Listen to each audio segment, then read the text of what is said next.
Federalism chapter of your polity portion. So let's continue.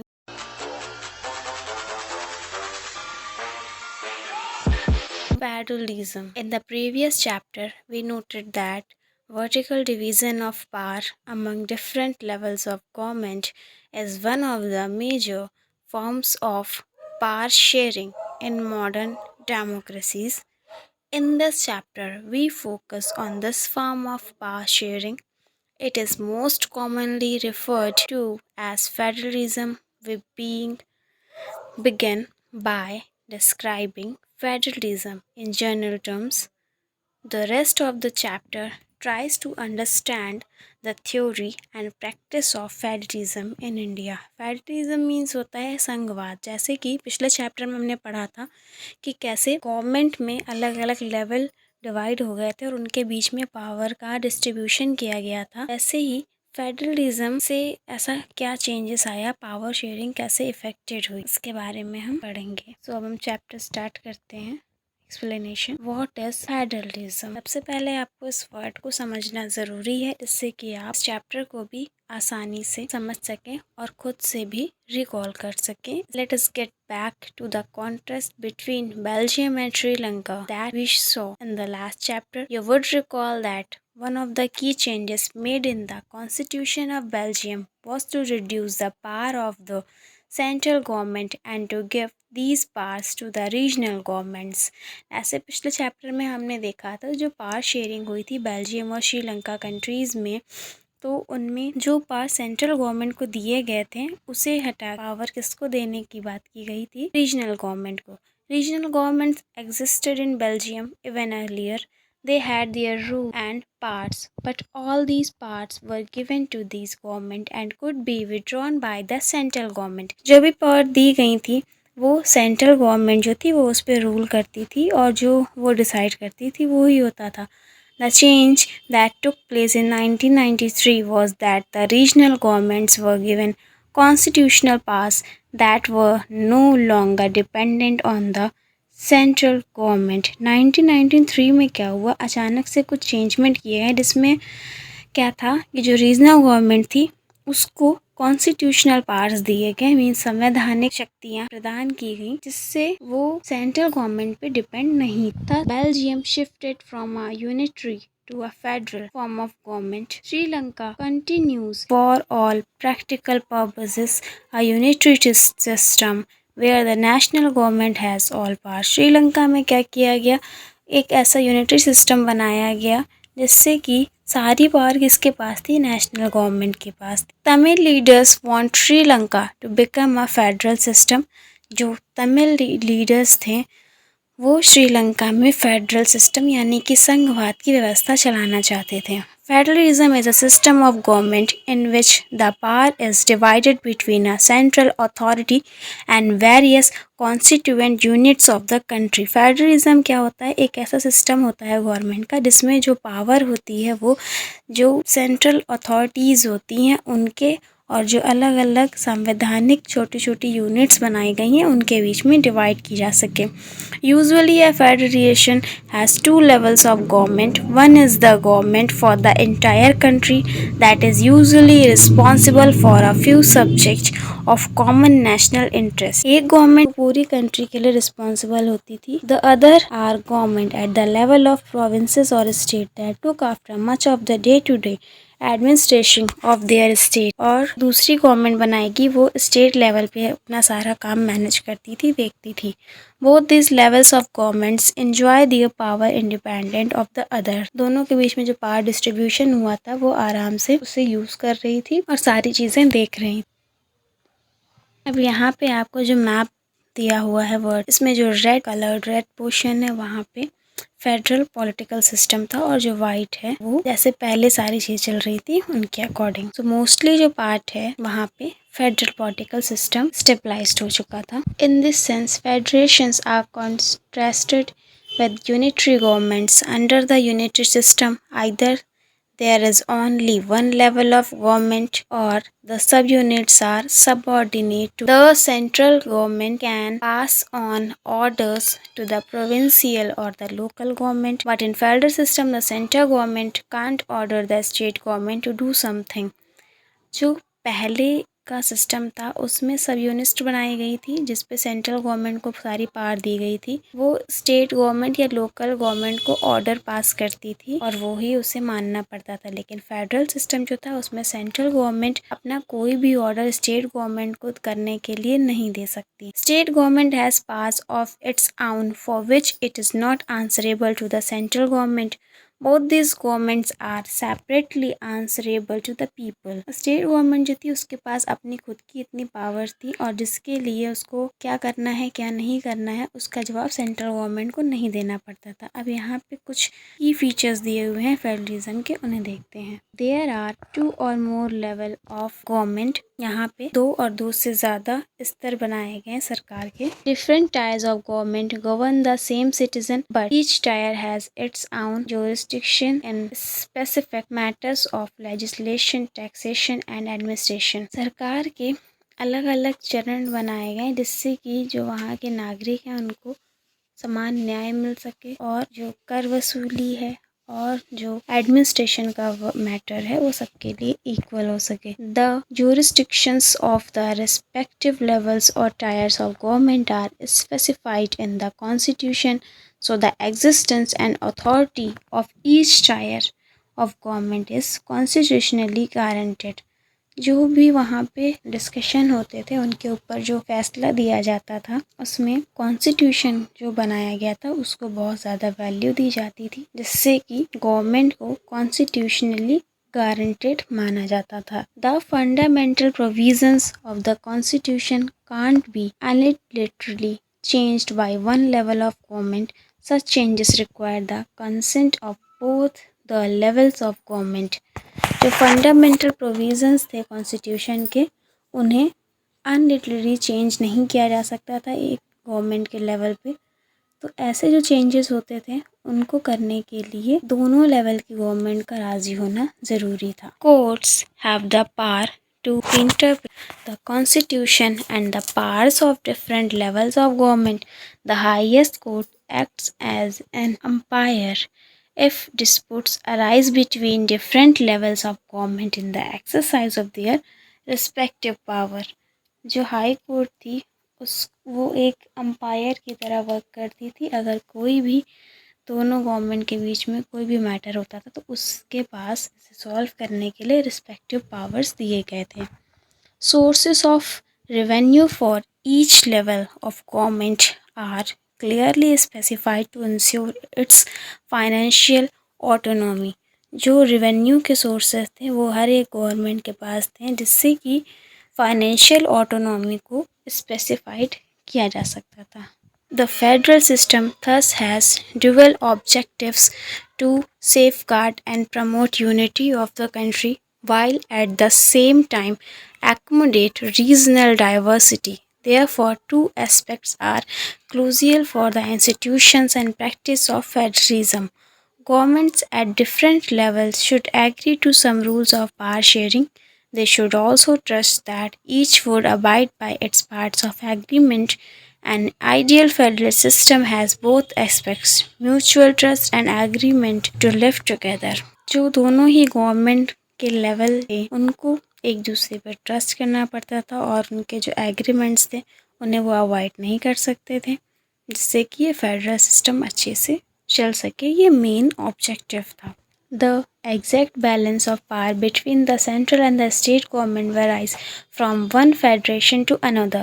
This balance depends mainly on the historical context in which the federation was formed। There are two kinds of routes through which federations have been formed। The first route involves independent states coming together on their own to form a biggest unit, so that by pooling and retaining identity they can increase their security। जो federation हुआ था इसको 2 parts में form किया गया। इसकी 2 शाखाएं बनी हैं, 2 रूट्स फॉर्म हुई। पहली जो थी उसमें जो इंडिपेंडेंट स्टेट्स थे वो आपस में एक हो रहे थे जिससे कि ये बिगर यूनिट के रूप में फॉर्म हो रहे थे। और इससे इनकी सिक्योरिटी भी बढ़ रही थी। This type of coming together federations include the USA, Switzerland and Australia. In the first category of federation, all the constituent states usually have equal power and are strong the federal government. जो कुछ ऐसे ही छोटी छोटी सी countries आपस में एक हो रही थी, यूनियन हो रही थी, उसकी वजह से जो फेडरल गवर्नमेंट है वो स्ट्रॉन्ग होती गई और सभी स्टेट्स को इक्वल पावर दी गई. The second route is where a large country decided to divide its power between the constituent state and the national government. India, Spain and Belgium are example of these kind of holding together federation. जो दूसरी शाखा थी इसमें जो है बड़े देश जो होते थे वो अपनी पावर को कॉन्स्टिट्यूशनल स्टेट्स में और नेशनल गवर्नमेंट में डिवाइड कर लेते थे, जैसे कि इंडिया, स्पेन और बेल्जियम. नेक्स्ट बात करते हैं what makes India a federal country. हमारी इंडिया को फेडरल कंट्री किन रीजंस की वजह से बनी या कैसे बनाया गया. We have earlier seen how small countries like Belgium and Sri Lanka face so many problems of managing diversity. What about a vast country like India with so many languages, religions and regions? What are the power sharing arrangement in our country? इससे पहले के chapter में हम देख चुके हैं जैसे छोटे छोटे देश जैसे कि बेल्जियम और श्रीलंका, वहाँ पे डाइवर्सिटी यानी कि विभिन्नता होने के कारण उन्हें कई सारी प्रॉब्लम्स को उन्होंने मैनेज किया. और हमारी कंट्री इंडिया में यहाँ पे तो बहुत सारी लैंग्वेज, बहुत सारे धर्म और बहुत सारी डाइवर्सिटी थी. तो पावर शेयरिंग कैसे की गई. India has emerged as an independence nation after a painful and bloody partition. Soon after independence, several princely states became a part of a country. The constitution declared India as a union of states. Although it did not use the word federation, the Indian Union is based on the principles of federalism. जो हमारे देश का विधान था उसके according है पता चलता है कि हमारे देश को स्वतंत्रता जो है वो बहुत ही ज़्यादा एफर्ट्स और पेनफुल और बड़ी पार्टीशन के बाद मिली. इंडिपेंडेंस के बाद कुछ स्टेट्स जो थे वो हमारी कंट्री का पार्ट बन गए. जो हमारा संविधान है ने इंडिया को राज्यों का संघ या समूह डिक्लेयर किया, लेकिन संघवाद का या फेडरेशन वर्ड नहीं यूज किया गया. लेकिन जो हमारा इंडियन यूनियन है वो फेडरलिज्म के प्रिंसिपल पर बेस्ड है. We can see that all these features apply to the provision of the Indian constitution. अगर हमने जो पहले जो फेडरलिज्म के 7 फीचर्स पढ़े थे वो सारे ही हमारे इंडियन कॉन्स्टिट्यूशन पे अप्लाई होते हैं. The constitution originally provided for a 2-tier system of government, the union government और what we call the central government representing the union of India and the state governments. Later, a third tier of federalism was added in the form of panchayats and municipalities. सबसे पहले जो हमारा union government यानी कि central government, second one is state government and third tier of federalism was added in the form of panchayat and municipality. As in any federation these different tier enjoy separate jurisdiction. The constitution clearly provided a threefold distribution of legislative powers between the union government and the state governments. Thus it contained 3 list. अब जो हमारा constitution है उसने state government और central government को अलग अलग legislative power distribute की हैं. ये 3 लिस्ट कंटेन करती हैं. The first one is union list. Union list include subject of national importance such as defence of the country, foreign affairs, banking, communications and currency. They are included in this list because we need a uniform policy on these matters throughout the country. The union government alone can make laws relating to the subject mentioned in the union list. Union list जो है इसमें ऐसे subjects add किए जाते हैं जो हमारे राष्ट्र की इम्पोर्टेंस को डिफाइन करते हैं, जैसे कि defence, foreign affairs, banking, communication, currency. और जो सेंट्रल गवर्नमेंट या यूनियन गवर्नमेंट है ये इसके लिए इन सब पे कानून बना सकती है. नेक्स्ट सेकेंड लिस्ट है state list. State list contains subject of state and local importance such as police, trade, commerce, agriculture and irrigation. The state governments, forest, trade unions, marriage, adoption and succession. Both the union as well as the state governments can make laws on the subject mentioned in the list. कुछ subjects जैसे कि marriage, forest, trade unions, इन सब पे central government जो है वो कानून बना सकती है। If there laws conflict with each other the law made by the union government will prevail. Means अगर ये जो सेंट्रल गवर्नमेंट के द्वारा बनाए गए कानून हैं वो अगर स्टेट गवर्नमेंट भी मानती है या दोनों ही एग्री होते हैं तो उसे यूनियन गवर्नमेंट भी अप्लाई कर देती है, स्टेबलाइज कर देती है। What about subject that don't fall in any of the three list और subject like computer software that came up the constitution was made. According to our constitution the union government has the power to legislate on their residuary subject. We noted about that most federations that are formed by holding together don't give equal power to its constituent units. Thus, all states in the Indian Union don't have identical power. Some states enjoy special status. States such as Assam, Nagaland, Arunachal Pradesh, and Mizoram enjoy special powers under certain provision of the Constitution of India, Article 371, due to their peculiar social and historical circumstances. These special powers are especially enjoyed in relation to the protection of land rights of indigenous people, their culture, and also preferential employment in government services. कुछ equal rights हैं जो सभी states को नहीं दिए गए हैं, जैसे कि कुछ स्टेट्स हैं उन्हें कुछ एक्स्ट्रा रिलैक्सेशन दिया गया है, जैसे कि असम, नागालैंड, अरुणाचल प्रदेश, मिजोरम। इनके पास स्पेशल पावर्स हैं। हमारे जो भारत का संविधान है इसमें आर्टिकल 371 के तहत India who are not permanent resident of this state can't buy land और house hair.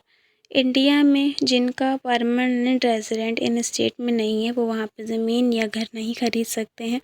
Similar special provisions exist for some other states of India as well. ऐसे ही प्रोविजंस भारत के और कुछ देशों में भी बने हुए हैं। There are some units of the Indian union which enjoy very little power. These are areas which are too small to become an independent state but which could not be merged with any of the existing state. These areas like Chandigarh or Lakshadweep or the capital city of Delhi are called union territories. These territories don't have the powers of a state. The central government has special power in running these areas.